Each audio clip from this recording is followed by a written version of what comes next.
மித்ரா? இப்ப இவ என்ன கொன்னுட்டாமா?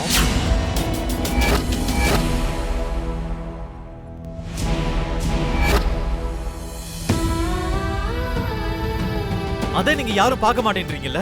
இப்படி சொன்ன என்ன அர்த்தம் மித்ரா? பிரச்சனை வரும்போது ஃபைட் பண்ணணும்னு எனக்கு தெரியும் டாட். ஆனா என்கிட்ட இப்ப எந்த வெப்பனும் இல்ல. என்னை இவ ஒண்ணு இல்லாதவனா ஆக்கிட்டா. நம்ம யோசிச்சா ஏதாவது சொல்யூஷன் இருக்கும் மித்ரா. ஐயோ, எந்த சொல்யூஷனும் இல்ல மாம். அதனால இனிமே கம்பெனியை மறந்துருங்க. அண்ணா,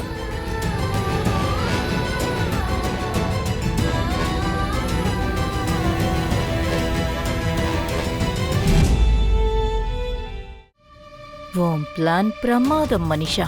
வீடே தலைகீழ மாறிடுச்சு. ஒரே அடியில எல்லாரையும் ஷேக் பண்ணிட்ட. சுனாமியே அடிச்சிட்டு போன மாதிரி இருக்கு. That is Manisha aunty.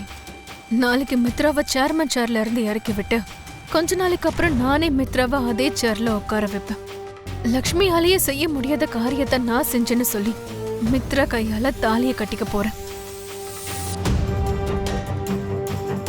நீ எதுக்கு லக்ஷ்மி அழுதுட்டு இருக்க? நீ அப்படி என்ன தப்பு செஞ்சுட்ட? செய்யாத தப்புக்கு நான் பழி சுமந்துகிட்டு இருக்கேன்ல அத்தை. மித்ரா உன் மேல பழி போடலம்மா. அவனுக்கே தெரியாம உன்னை பாராட்டி இருக்கான். ஆமா லக்ஷ்மி, நீ அவன் பக்கத்துல இல்லாம போனதுதான் அவனோட கோபமே. நீ மட்டும் இருந்திருந்தா இவ்ளோ கஷ்டமும் இவ்ளோ பிரச்சனையும் அவனுக்கு வந்திருக்காதுன்னு அவன் நினைச்சிட்டு இருக்கான்.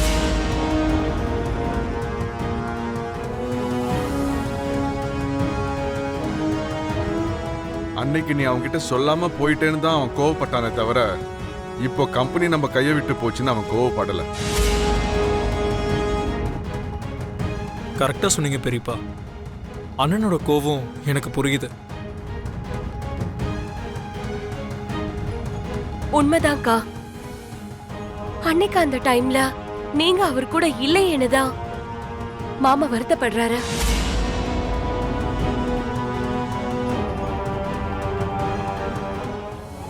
நீங்க எதுக்கு அவரை விட்டு போனீங்கன்னு மாமா உங்ககிட்ட இன்டைரக்டா கேட்டாரு.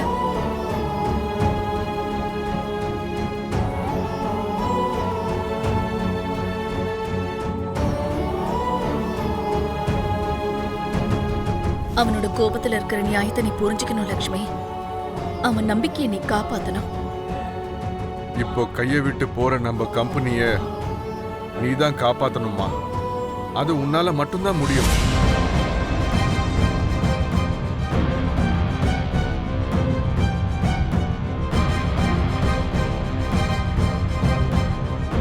அண்ணி, நீங்க நினைச்சா செய்ய முடியும்.